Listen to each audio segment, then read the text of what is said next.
بسم اللہ الرحمن الرحیم۔ نماز کی ابتدا اللہ اکبر کہہ کر کی جاتی ہے اور اس کو تکبیر تحریمہ بھی کہتے ہیں۔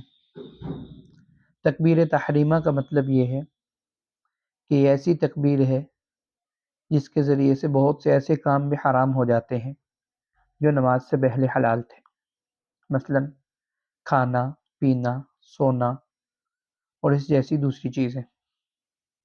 اب آدمی جب اللہ اکبر کہہ کر اللہ جل جلالہ کے سامنے کھڑا ہو جاتا ہے، اب اس کی پوری توجہ اللہ کی طرف ہو، اس واسطے بہت سے کام جو حلال تھے وہ بھی حرام کر دیے جاتے ہیں۔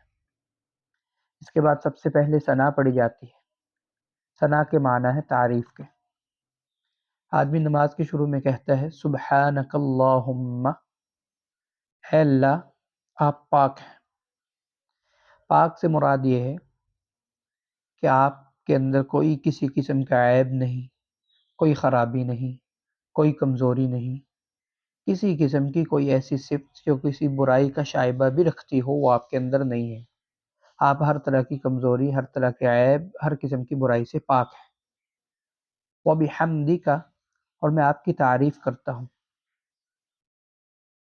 وَتَبَارَكَ اسْمُکَ، آپ کا نام بڑا بابرکت ہے۔ وَتَعَالَى جَدُّکَ، آپ کی شان بڑی بلند ہے۔ وَلَا إِلَٰهَ غَيْرُکَ، اور آپ کے سوا کوئی بھی معبود نہیں، یعنی آپ کے سوا کوئی ذات اس لائق ہی نہیں کہ اس کی عبادت کی جائے آپ کے علاوہ۔